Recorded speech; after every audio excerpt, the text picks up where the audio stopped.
हाजरा के बारे में जो रवायत बयान की जाती है वो कुरान के बिल्कुल ख़िलाफ़ है। कुरान मजीद इस तरह के किसी किस्से की तायीद नहीं करता, इसलिए ये महज अफसाना है जो हमारे यहाँ बाइबल की इत्तिबा में आम हुआ और फिर रवायतों में भी आ गया। सलामती है उन आंखों पे जो हिदायत पे नजरें जमाए बैठी हैं, उन कानों पे जो जिक्र खैर के मुंतजर रहते हैं और उन कदमों पे जो हिदायत की राह पे गामजन है।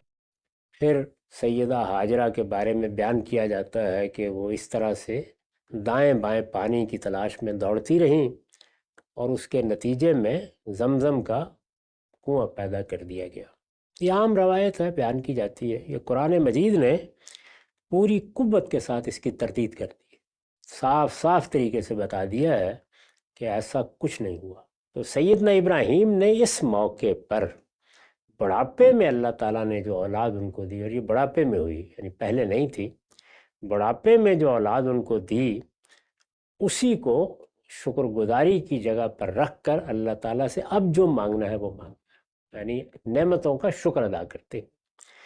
तो ये वही तालीम है जो हमें, जो सबसे बड़ी दुआ है सूरह फातिहा उसमें दी गई है कि पहले हम अल्लाह ताला की नेमतों का शुक्र करते हैं। वो हमारा परवरदिगार है, तमाम शुक्र उसी के लिए है, वही जहानों का परवरदिगार है, वो सरासर रहमत है, उसकी शफकत अबदी है, वो उस दिन का मालिक है जब हमें अबदियत के साथ नेमतों का फैसला हासिल होगा। ये सब चीज़ें हम शुक्रगुजारी के तौर पर कहते हैं।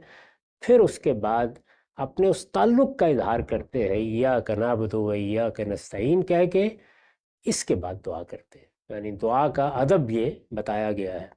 तो यहाँ उन्होंने दुआ शुरू कर दी है और उसके बाद जो कुछ मांगना है वो मांगा है, और फिर वो चीज़ जो सूरह फातिहा में इब्तिदा में होती है वो अब ख़ात्मे में की है। तो उन्होंने कहा कि अल्हम्दुलिल्लाहिल्लज़ी वहब ली अलल किब्र इस्माईल व इसहाक। परवरदिगार, मैं अब जो कुछ तुझसे मांग रहा हूँ वो तो एक बंदा आजिज़ की हैसियत से मांग ही रहा हूँ, लेकिन मैं इस मौके पर तेरा शुक्र भी अदा कर। किस नेमत पर? वो कहते हैं खुदा का शुक्र है जिसने मुझे इस बुढ़ापे में इस्माइल और इसहाक अता फरमाए। खुदा का शुक्र है जिसने मुझे इस बुढ़ापे में इस्माइल और इसहाक अता फरमाए हैं। मैंने इस पर लिखा है, ये दुआ के हक़ में, यानी दुआ उन्होंने पहले की है, उसमें कहा है कि इनको फलों से रिज़्क़ अता फरमा, इनको अमन अता फरमा। ये दुआ के हक़ में उन एहसानात का हवाला है जो अल्लाह ताला ने इससे पहले उन पर किए थे। यानी बंदा ये कहता है कि मालिक, मैं जानता हूँ कि तू मेरे ऊपर बहुत एहसानात करता रहा है और तेरे ये एहसानात गैर मामूली हैं। तेरे एहसानात चूँकि इस बंदा आजिज़ पर होते रहे हैं, तो अपने किसी इस्तेहकाक की बुनियाद पर नहीं, बल्कि तेरी इस तबीयत की बुनियाद पर कि तू बंदों पर एहसानात ही करता है, इस वक्त भी मैं दरख्वास्त कर। ये गोया रूह है उस दुआ की। ये दुआ के हक़ में उन एहसानात का हवाला है जो अल्लाह ताला ने इससे पहले उन पर किए थे। यहाँ तो दुआ के लिहाज से इतनी ही बात है, लेकिन इसके साथ एक और बहुत बड़ी चीज़ इस दुआ के हवाले से वाज़ेह हो गई, और वो ये कि बाइबल में जो रवायत बयान की गई है कि हज़रत इस्माईल की पैदाइश के बाद उनकी अहलिया ने, दूसरी अहलिया ने उन्हें मजबूर कर दिया कि वो बच्चे को और बच्चे की माँ को कहीं छोड़ आए जाकर। चुनाचे वो गए और उन्होंने जाके एक वादी गैर ज़ी ज़रा में कहीं बेआबान में उनको छोड़ दी। ये रवायत हमारे यहाँ भी आम हो गई है और हर मिंबर पर सुनाई जाती है।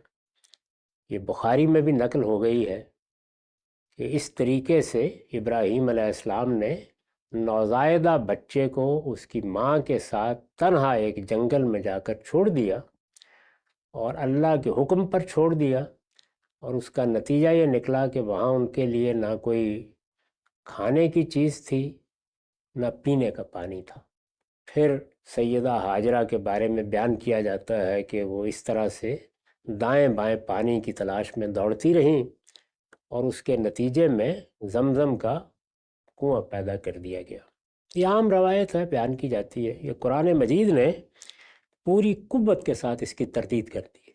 साफ साफ तरीके से बता दिया है कि ऐसा कुछ नहीं हुआ। इब्राहीम और इस्माइल यहाँ किस मौके पर आबाद किए गए? जब इसहाक पैदा हो चुके थे। ये वाज़ेह कर दिया है खुद इस दुआ के अल्फाज ने। वो कहते हैं, यानी उस वक्त दुआ कर रहे हैं जब वो आबाद कर रहे हैं। इस दुआ में वो अल्फाज इब्तिदा में आ गए हैं कि रब्बना इन्नी अस्कन तो मिन ज़ुर्रियती, मैंने आबाद कर दिया है। तो आबाद करते वक्त की दुआ है।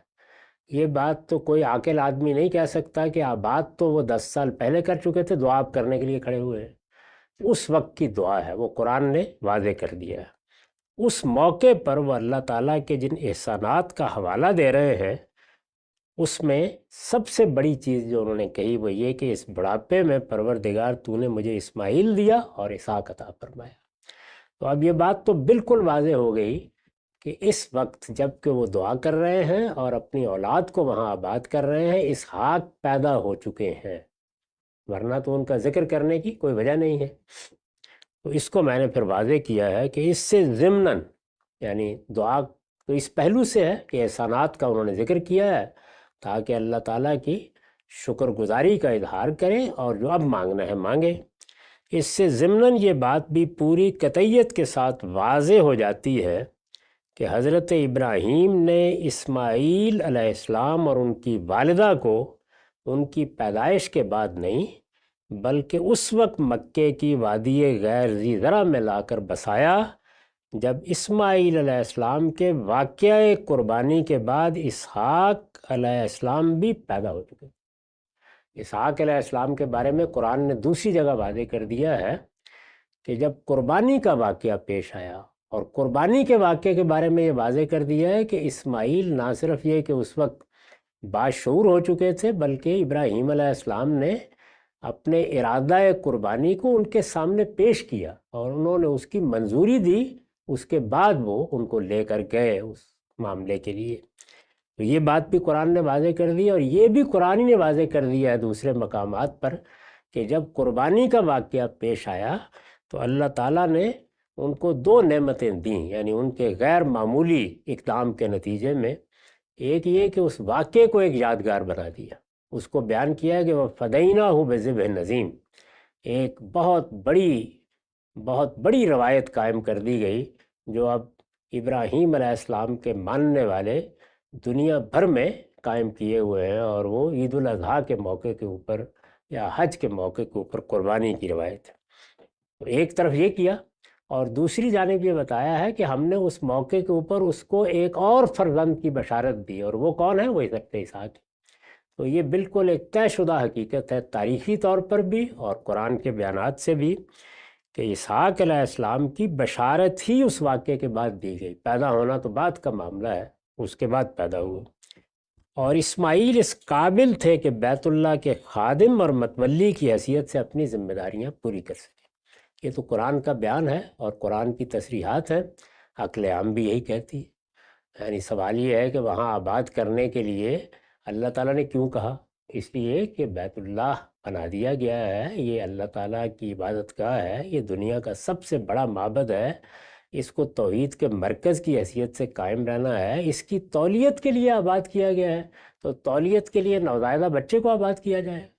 इस्माइल इस काबिल हुए तो फिर वो आबाद किए गए। तो ये सारा वाक़या कुरान मजीद की रोशनी में उस वक्त पेश आया, इसलिए महज अफसाना है जो हमारे यहाँ बाइबल की इत्तिबा में आम हुआ और फिर रवायतों में भी आ गया।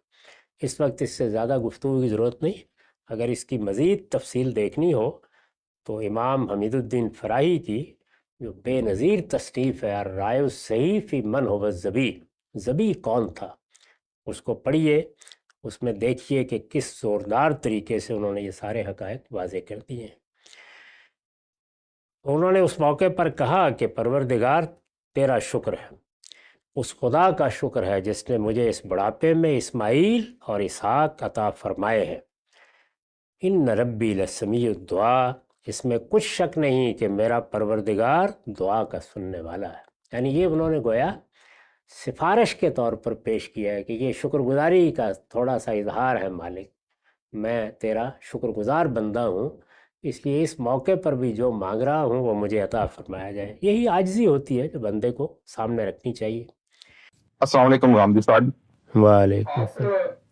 تھوڑا سا بتا دیں گے کہ آپ کا میں نے بیان سنا ہے مگر یہ جو احادیث ہیں جس میں بتایا گیا ہے کہ حضرت ہاجرہ صفا مروہ کے درمیان دوڑیں اور حضرت اسماعیل چھوٹی عمر میں تھے، کیا یہ ضعیف حدیثیں ہیں؟ اور کیا صفا مروہ صرف اللہ کی نشانیاں ہی ہیں، یا یہ واقعہ ان کے اماں ہاجرہ کے دوڑنے والا واقعی یہ بالکل سچا واقعہ، یا وہ ضعیف حدیثیں ضعیف؟ کہ یہ قرآن کے بالکل خلاف ہے. قرآن مجید نے سورہ ابراہیم میں صراحت کے ساتھ بتا دیا ہے کہ سیدنا اسماعیل کو اور اپنے خاندان کو ابراہیم علیہ السلام نے اس وقت آباد کیا جب سیدنا اسحاق بھی پیدا ہو چکے تھے، اور یہ معلوم ہے کہ سیدنا اسحاق کی پیدائش اسماعیل کی قربانی کے واقعے کے بعد ہوئی ہے. تو اس لیے یہ 14-15 سال کی یا اس سے بھی زیادہ کی عمر ہے جس کے بعد آباد کرنے کا فیصلہ ہوا. قربانی کا واقعہ بھی اصلاً اسی کی تمثیل تھی، اسی موقع پر پیش آیا. چونکہ قرآن مجید نے یہ بالکل واضح کر دیا ہے تو اس لیے اس طرح کی روایات کو خواہ وہ صحیح ہوں یا وہ حسن ہوں قابل التفات نہیں سمجھنا چاہیے. قرآن کے خلاف کوئی روایت بھی قابل قبول نہیں ہوتی. جی بہت شکریہ. اس روایت پر تفصیلی کام ڈاکٹر شہزاد سلیم صاحب نے تحقیقی کیا ہے، آپ ہماری ویب سائٹ پہ جا کے اس کو بھی دیکھ سکتے ہیں. السلام علیکم سر. سر میں آغاز کروں گا آپ کی زندگی اور آپ کی صحت میں برکت کے حوالے سے.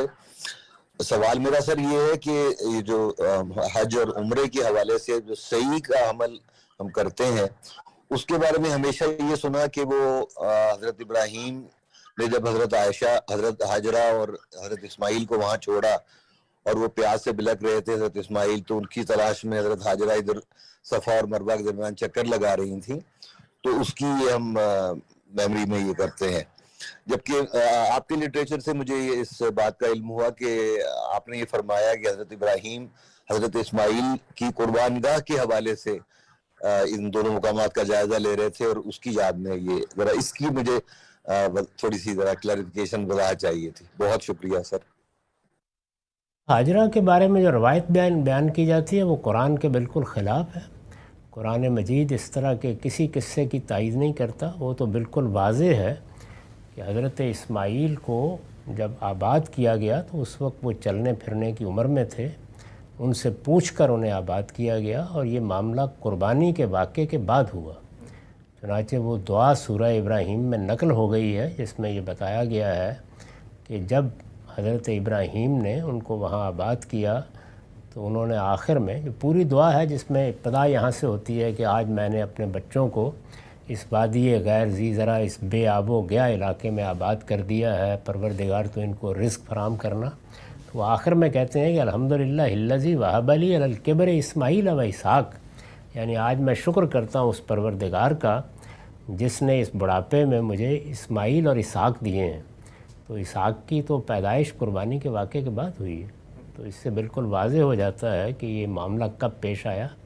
اصلاً یہ بائبل کی روایت تھی، اور بائبل کی روایت جس وجہ سے وجود پذیر ہوئی وہ بالکل واقعہ ہے. یعنی کس طریقے سے انہوں نے حضرت ہاجرہ کو ہدف بنایا ہے، پھر سیدنا ابراہیم کو بھی کہ بچے کو بھی چھوڑ آئے وہاں پہ صحرا میں، اور ان کو بھی چھوڑ آئے اور گھر سے نکال دیا. ہمارے ہاں یہ روایت وہیں سے آئی ہے، یہ قرآن کے بالکل خلاف ہے. تو اس لیے ہم تو اس کو تسلیم نہیں کرتے. امام فرائی نے اس پر بڑی تفصیلی گفتگو کی ہے، وہ آپ ان کی کتاب الرائے الصحیح فی من هو الذبی میں دیکھ سکتے ہیں. وہ اردو میں بھی ترجمہ ہو گئی ہے، انگریزی میں بھی ترجمہ ہو گئی ہے. اس میں انہوں نے تحلیل کر کے یہ بتایا ہے کہ یہ واقعہ کیا پیش آیا. اس کا خلاصہ میں نے بھی بیان کر دیا ہے کہ سیدنا ابراہیم نے صفا کے پیچھے جا کے اپنے خادموں کو کھڑا کیا، اور ابراہیم کو، اسماعیل کو معاف کیجیے گا، ہاتھ میں پکڑے ہوئے وہ مروہ کے پار لے کے گئے، اور ان کی پیش نظر یہ تھا کہ وہ حرم کے آگے سے گزارتے ہوئے لے جائیں، جیسے کہ قربانی کے معاملے میں ایک روایت یا ایک سنت رہی ہے. اور پھر مروہ کے پار جا کر انہوں نے قربان کرنا چاہا، اور اس کے بعد جیسے کہ واقعہ ہے وہ آپ کے علم میں ہے. تو یہ اصل میں ان کی اس صحیح کی یادگار ہے.